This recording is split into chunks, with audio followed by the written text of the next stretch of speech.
Good morning sa tanan nga nasabta sa atong online morning devotion nga nahimuon matag sayo sa buntag. Nagpabilin pa ang atong motto nga seek ye first the kingdom of God and His righteousness, and everything shall be added unto us. Come on, let's start the day right by worshiping our God. Because you're God, I'm longing for you. I sing up every morning. I'm looking on you, Lord, my soul is thirsty for you, seeking at your face, wanting to see your glory. There's no one else beside you, God, holy.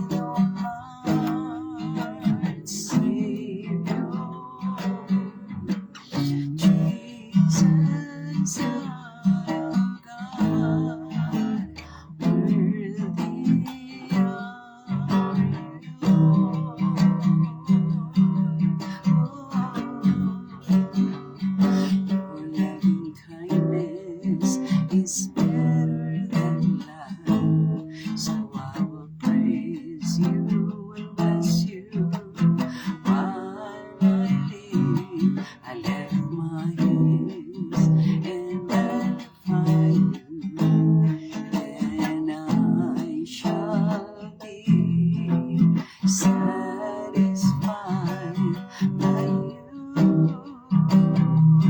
There's no one else beside you, God, holy, loving, righteous, great I am. I worship you with all my heart, Savior,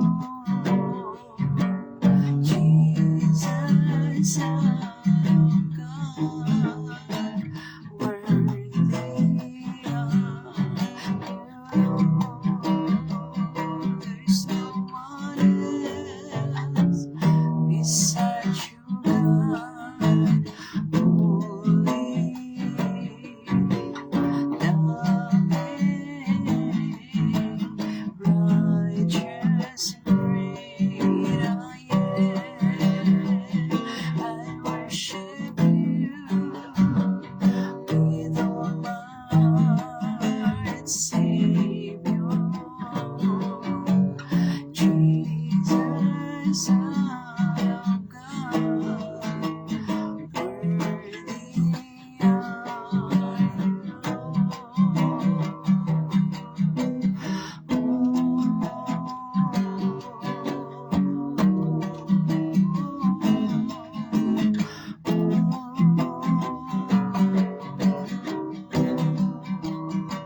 There's no one else beside you, God, holy, loving, righteous, great I am. I worship you with all my heart, Savior, Jesus, Son of God.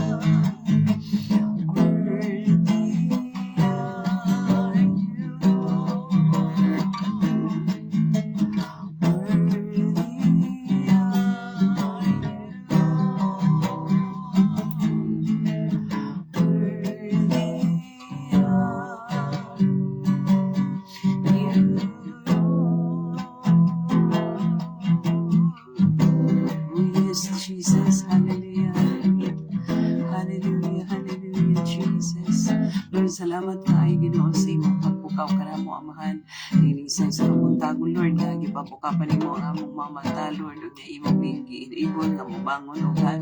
Thank you bisan pa kalidad malinaw hinanong nga tulog. Thank you Lord bisan pa ninilaing matahong nga adlaw Ginoong Thursday o God na opportunity na usab nga makita namo sa katataw ang imong gahong mag-imong presensya gamhanan Lord.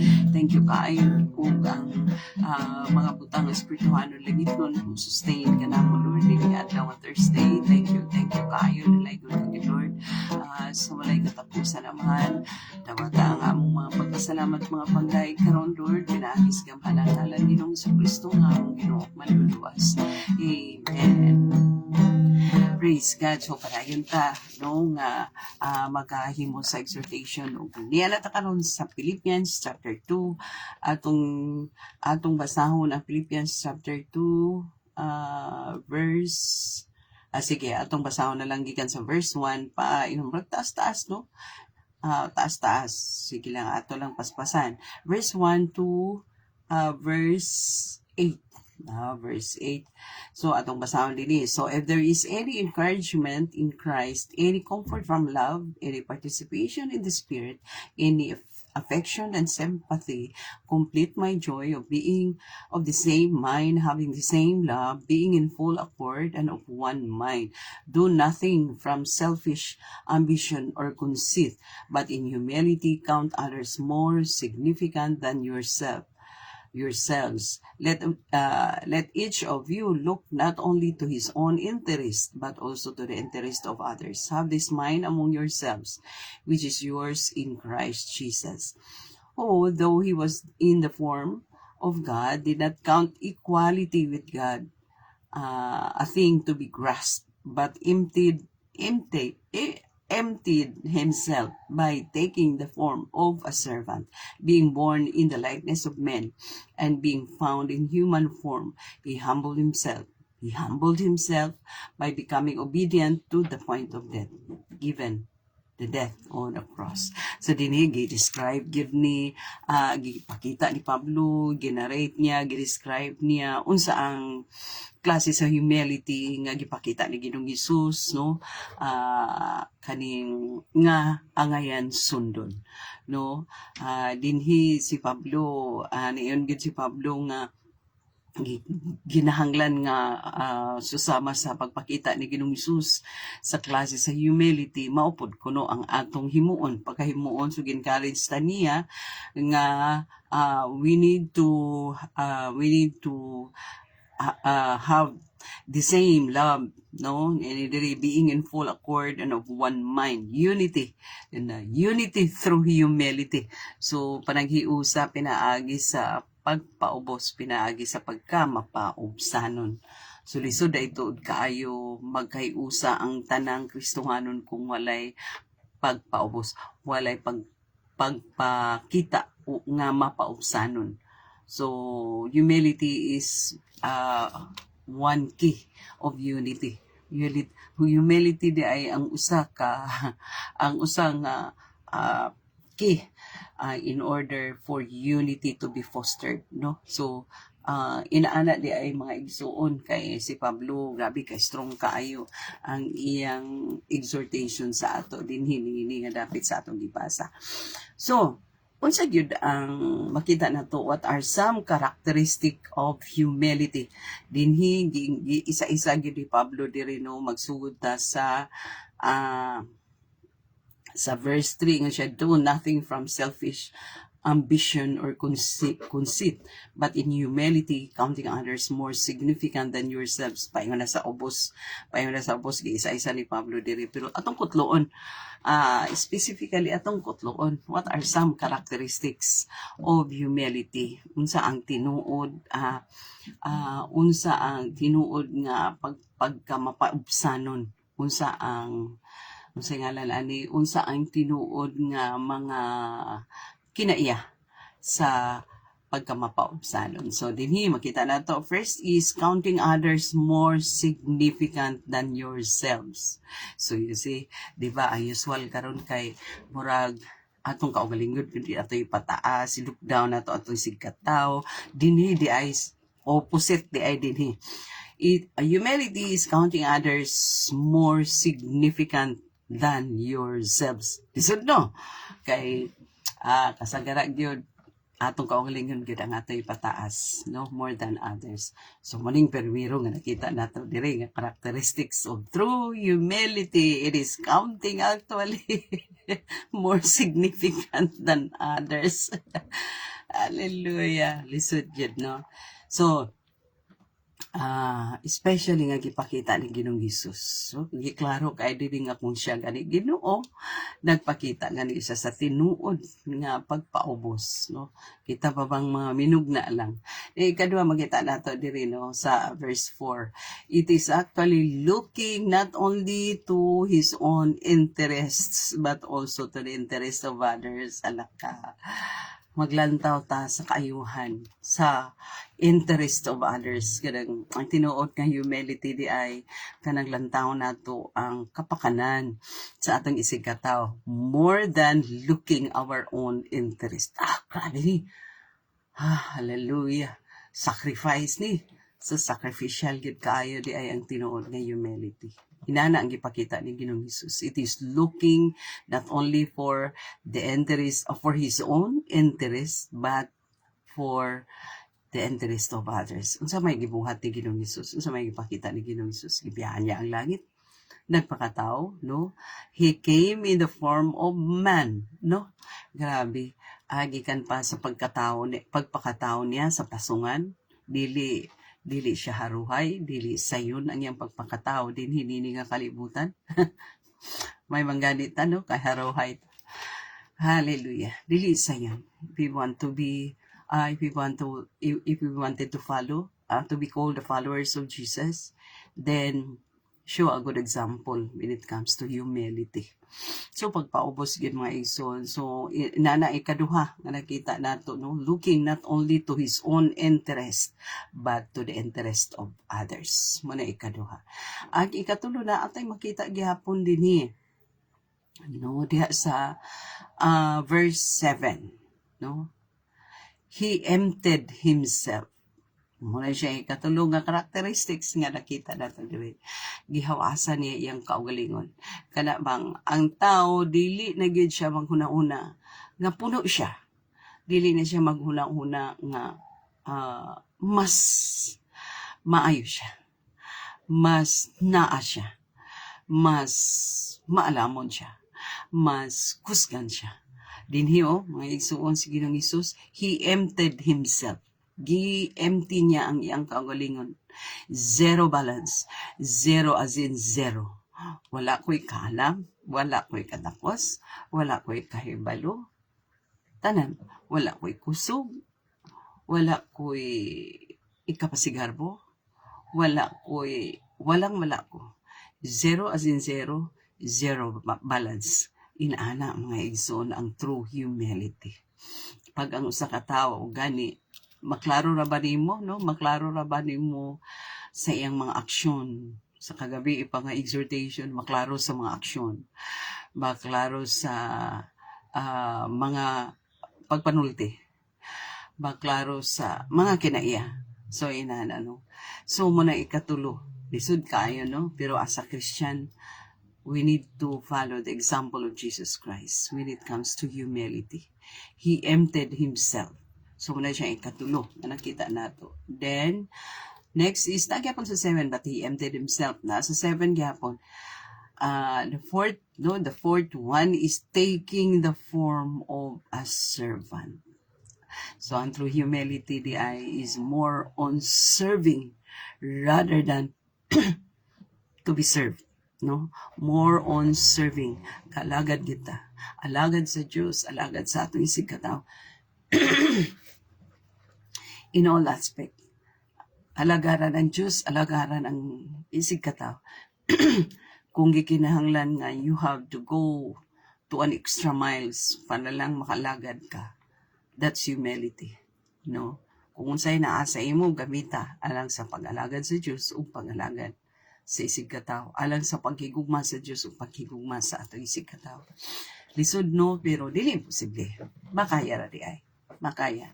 Kay kung imposible nga mahimo nato, sa atong human point of view, pero ang pulong sa Ginoo na confirm yun nga we can do all things through Christ who strengthen us.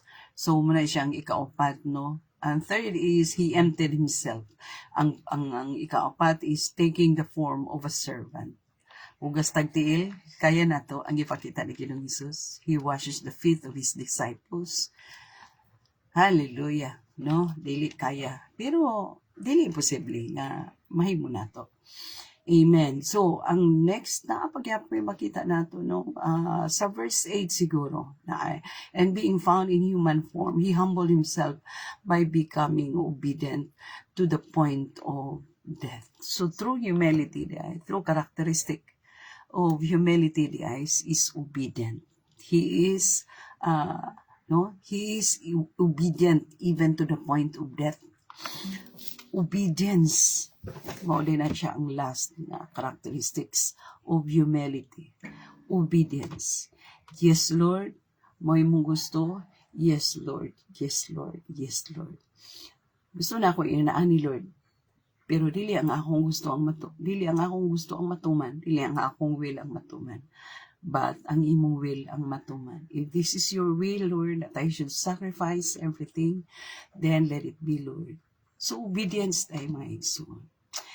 Nobody can claim he is an obedient Christian if he doesn't obey the command of God. No, nobody can claim he is humble. No, he is humble enough in the sight of God if he cannot obey some simple instruction coming from the Lord. So, inanagid mga igsoon. Kaya anyway, what is life after all? No nga ang atong kinabuhi. Dinhi kalibutan is temporary. No, temporary gid atong kinabuhi dinhi ang kalibutan. Maabot yun ang panahon nga ma-destroy kini ang kalibutan kay papuyo kita ni Lord sa permanent life, eternal life. O munang usa ka issue sa kinabuhi sa kakristohanon. Nakaptan ba nato lang na ang assurance of eternal life? Na whatever may happen, eternal life kita paingon, kinabuhing ulay katapusan kita paingon. Dili ta permanente ni nga kalibutan. Kay kini nga kalibutan ma-destroy man eh. So we have to follow the good example of Jesus Christ that He showed unto us when it comes to humility. Amen. Atong mag-gauge sa atong kaugalingon. Di, mapaubsanon ba ko? Kaya kung mapaubsanon ko, I should count others more significant than myself. Kung mapaubsanon ko, I should look not only to my own interest, but to the interest of others also. Kung mapaubsanon ko, then I should empty myself. Akong hawasan. Ang kaning kinaiyan ako nga ako, mas maayod ko kaysa iya. He emptied himself, no? We have to be empty. We need to be empty ourselves, no? Then, kung mapaamsanon ko, then I should take the form of a servant. Mualagad ko. And then, kung mapaamsanon ko, I should obey everything that God has commanded. Amen. Na natin nakutlo karon sa atong gisgutan na Jesus Christ example of humility nga gisulti ni Pablo, giremind ni Pablo, gitudlo ni Pablo nga rika nato. Amen. Og magambot. Lord, thank you kay sa imong exhortation Ginoo ni nga sa kabuntagon nga naghatag ka namo pagpahinungdon, remind ka namo, Lord. Thank you kay Lord. Nagapray kami sa mga kaisunan karon nga trabaho, Lord, nga ikaw mag-provide ko sugat akos, kapasko sa panglawas, kanila aman, kaalam sa pagmanid silang trabaho. Musab sa mga estudyante, Lord, strong comprehension i-provide ni mo. Bisan pa sa mga teacher nga, mga kaigsunan na mo, Lord, mag-provide kag sugat akos, kapasko sa panglawas, kanila wisdom sa pagmanid sa ilang classroom. Bisan pa mga kaigsunan nga na ay mga online nga gipang manage, gipang online nga trabaho, Lord, ikaw pakiguban usab kanila Ginoo tagay sila Ginoo og wisdom sa pagmanage silang trabaho diha sa online Ginoo nga bisan usahay bugat challengeable Lord apan makaya nila Lord ang ilang trabaho sa online bisan pa man mga kaigsunan nga challenging kaayo Ginoo ang pagtrabaho sa online, challenging kaayo pagdumala sa negosyo. Apan Lord, tudloy sila pag-honor kanimo kanunay tungod kay ang power to prosper naara gyud kanimo Ginoo. Busa Lord, among gi-entrust ang among mga kaigsuonan nga mga naay gidumala nga business. Dalaygon ka Lord, so lay katapusan naman dawata nga among mga pagpasalamat, pagdayeg, pagpanugyan, pinaagi lamang sa gamhanan nga ngalan ni Ginoong Kristo nga among Ginoo ug manluluwas. Amen. God bless us all until next morning.